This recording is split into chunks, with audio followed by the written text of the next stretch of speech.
तो hello hello दोस्तों, मैं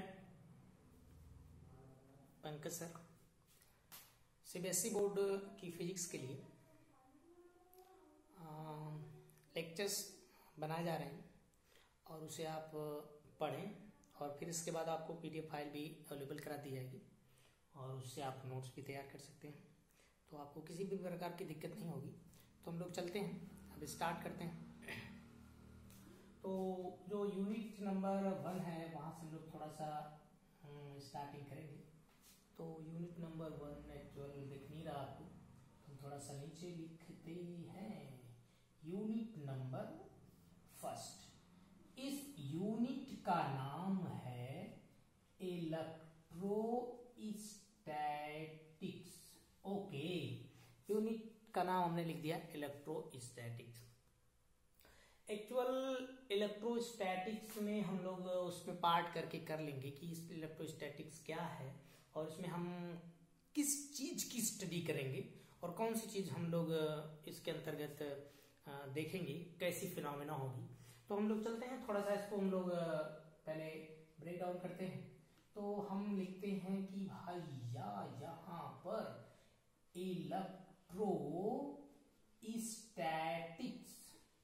इलेक्ट्रोस्टैटिक्स में दो अलग अलग पार्ट कर लेते हैं।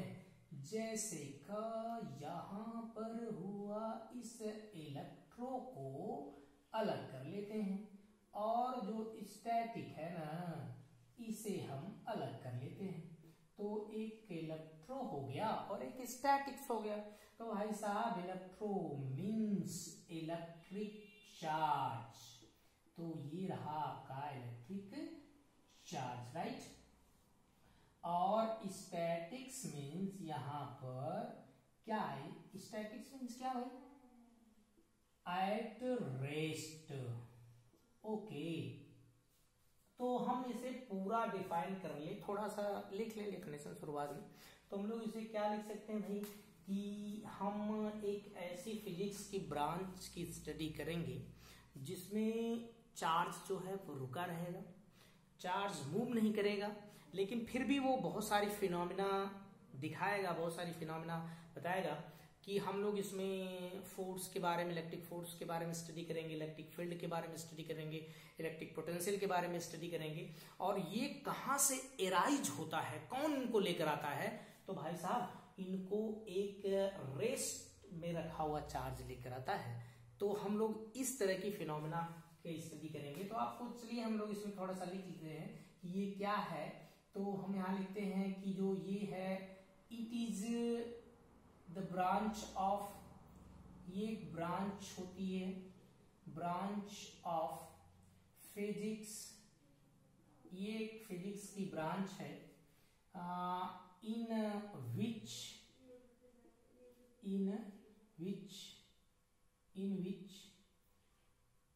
वी डील्स लिख सकते हैं आप, डील्स अबाउट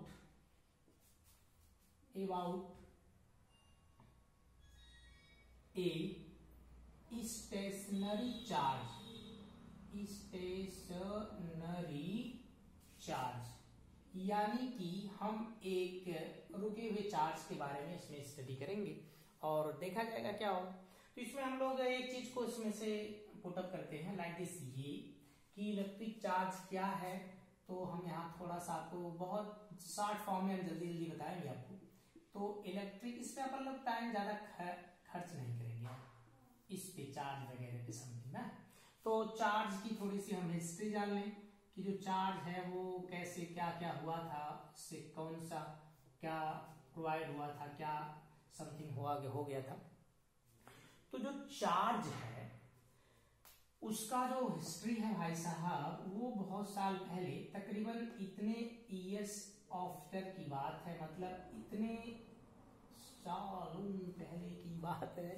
तो इतने साल पहले की बात है। इसमें एक दार्शनिक था जिसको हम लोग कह सकते हैं कि थेल्स, कह नहीं सकते, इसका नाम ही था, कहोगे क्या, थेल्स। और ये क्या किया था, इसने अंबर को, किससे, अंबर, एक्चुअल जो अंबर है वहां से एक वर्ड निकल कर आया था, इसी का एक उसमें बताया गया था कि इलेक्ट्रॉन जो है उसी से। तो यहाँ पर थेल्स ने अंबर को वूलन क्लोथ से रगड़ा था, क्लोथ, तो इसमें जब इससे रगड़ा तो ये देखता है कि ये अट्रैक्ट करने लगता है भाई साहब किसे, तो ये अट्रैक्ट किसे करता है, पीसेस ऑफ पेपर, ये कागज के टुकड़े को अपनी तरफ खींचने लगा था। और इस बात पे इतने ईयर्स तक किसी का ध्यान नहीं गया था। थोड़ा सा मैं इतिहास बता रहा हूं आपको। और जब इतना ध्यान नहीं गया तो इन 1600 AD में अबाउट ये है, तो ये एक गिलबर्ट साहब आए, गिलबर्ट, ये बताए कि जो इसको इससे रब करने के बाद इसमें एक ऐसी ताकत आ गई, ऐसी दैवी शक्ति आ गई कि ये इस कागज के पीसेस को अपनी तरफ खींचने लगा था, अट्रैक्ट करने लगा था। तो ऐसी प्रॉपर्टी बहुत सारी चीजों में होती है। जैसे इन्होंने बताया कि ग्लास में भी इस तरह की प्रॉपर्टी हो सकती है, जो रबर है उसमें भी इस तरह की प्रॉपर्टी होती है। तो इसमें भी इस तरह की जो प्रॉपर्टियां होती हैं ग्लास वगैरह समथिंग में, तो ये प्रॉपर्टी फ्रिक्शन के कारण आई थी। मतलब कि जब एक बॉडी को दूसरी बॉडी पे रब किया जाता है तो उसमें फ्रिक्शन की वजह से एक प्रॉपर्टी वो गेन कर लेता है, जिसकी वजह से वह दूसरी ऑब्जेक्ट को अपनी तरफ अट्रैक्ट करने लगता है। इट मीन्स वह दूसरी ऑब्जेक्ट पर फोर्स लगाने लगता है। अगर वह दूसरी ऑब्जेक्ट पर फोर्स लगाने लगता है तो हम लोग भाई क्या कह सकते हैं कि जो इलेक्ट्रिक चार्ज है उसको कैसे डिफाइन करेंगे। तो इलेक्ट्रिक चार्ज क्या होता है भैया, कि यह एक प्रॉपर्टी है। किसकी प्रॉपर्टी है, एक सबस्टेंस की प्रॉपर्टी है। Electric charge is the property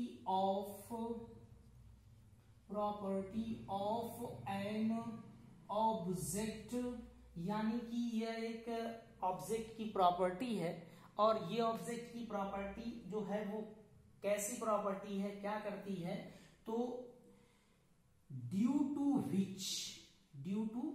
which क्या करता है भाई, due to which it show, मतलब दिखाती है कैसा इफेक्ट, तो आप कहेंगे कि यह इलेक्ट्रिक एंड मैग्नेटिक इफेक्ट दिखाती, शो करती। तो इस तरह को हम लोग कहते हैं इलेक्ट्रिक चार्ज, ऐसा समथिंग डेफिनेशन हम लोग बना लेते हैं। अब ये इलेक्ट्रिक चार्ज जो बनाया गया, इलेक्ट्रिक चार्ज है जो, इसके हिसाब से इलेक्ट्रिक चार्ज कितने तरह के होते होंगे ये हम लोग थोड़ा सा जानेंगे कि इलेक्ट्रिक चार्ज को कितने तरह से हम लोग प्रोवाइड करते हैं। तो भाई इनको हम लोग टाइप्स ऑफ इलेक्ट्रिक चार्ज यहाँ कर देते हैं। तो टाइप्स ऑफ इलेक्ट्रिक चार्ज, तो यहां देख लीजिए भाई टाइप्स ऑफ इलेक्ट्रिक चार्ज। और ये टाइप्स बनते हैं, कैसे टाइप्स बनते हैं, तो यहां पर थोड़ा सा हम लोग एक चीज देखें कि जैसे आप एक थोड़ा सा देख लीजिए कि आपने क्या किया कि एक ग्लास लिया, ये आपने इसमें ग्लास लिया है और एक दूसरी भी ग्लास लिया है, और इस ग्लास की रॉड को हमने ये रब कर दिया, रगड़ा भाई। अच्छा जी, जब इस ग्लास की रॉड को रगड़ेंगे ना तो इस पे आवेश आ गए हैं। तो जब इनको हमने एक स्ट्रिंग से बांधा तो देखते हैं कि ये स्ट्रिंग से जैसे बांधा गया ना तो ये क्या हो रहे थे, रिपेल हो रहे थे। तो भाई अगर ये रिपेल हो रहे थे इसका मतलब ये भाग रहे थे दूर। दोनों जो सबस्टेंस है वो एक जैसे हैं, तो इनमें जो आवेश आया है वो एक जैसे नेचर का रहा होगा, एक जैसे नेचर का होगा आवेश। तो इसी तरह हमने इसमें और भी चीजें देखा, जैसे कि आपको यहां हम लोग एक ग्लास ले लेते हैं, एक रबर ले लेते हैं। तो भाई एक ग्लास ले लिया जाए, यहाँ एक हमने एक ग्लास लिया और एक इसमें हमने रबर ले लिया, ओके। दोनों सबस्टेंस अलग अलग हैं और ये दोनों सबस्टेंस अलग अलग होने की वजह से इनमें जो चार्ज आया है उन चार्ज की जो प्रॉपर्टी है वो इनको अट्रैक्ट कर रही थी, यानी कि ये जो चार्ज आया है उनकी प्रॉपर्टी अट्रैक्टिव की है। तो हम तो थोड़ा सा एक चीज सोच रहे थे कि आवेश जो होता है वो इसके हिसाब से दो तरह का होना चाहिए था, लेकिन अब बात रही कि इनका जो नाम है वो कैसे किया जाए, इनका नाम किस तरह रखा जाए, इनका नाम या इनका नाम क्या रखना चाहिए। तो नाम इनका थोड़ा सा एक अजीबोगरीब नाम रख दिया गया कि जैसे सभी का कुछ ना कुछ नाम होता है और जो चीज कोई या फिनोमिना देता है तो उसके उस पे नाम उस साइंटिस्ट के नाम पे उसको रख दिया जाता है, या फिजिकिस्ट होता है तो उसके नाम पे रख दिया जाता है। यहाँ पर भी एक प्रॉब्लम थी बेंजामिन को, तो उसने बेंजामिन ने क्या किया कि बेंजामिन ने बताया कि भाई आवेश को हम लोग एक अजीब गरीब नाम उसने कह दिया कि एक पॉजिटिव नाम रख दिया गया, तो एक पॉजिटिव और एक नाम दे दिया गया नेगेटिव, एक पॉजिटिव और एक नेगेटिव। ये थोड़ा सा अजीब था कि पॉजिटिव और नेगेटिव कैसे इनका नाम पड़ गया। तो इसमें थोड़ा सा हम आपको एक्सपेरिमेंट थोड़ा सा समझाते हैं कि आप मान लो कि ये एक ग्लास की प्लेट है और ये भी ग्लास की प्लेट है, दोनों को अलग अलग रब कर दिया जाए तो ये दोनों आवेशित हो जाएंगे। अगर भाई ये दोनों आवेशित हो गए ना तो इसका मतलब है कि ये दोनों कागज के टुकड़े को अट्रैक्ट करेंगे। तो हम इनकी ताकत बढ़ाने के लिए क्या करते हैं, इनको जोड़ देते हैं। अब इनकी ताकत बढ़ गई और इस कागज के टुकड़े के पास लेकर जाए तो ये कागज का टुकड़ा और तेजी से अट्रैक्ट होगा। लेकिन भाई यही बात, यही एग्जैक्टली काम थोड़ा दूसरे से कर दिया जाए। एक मान लो हमने ले लिया ग्लास और एक हमने रबर ले लिया और दोनों को अलग अलग रब कर दिया गया।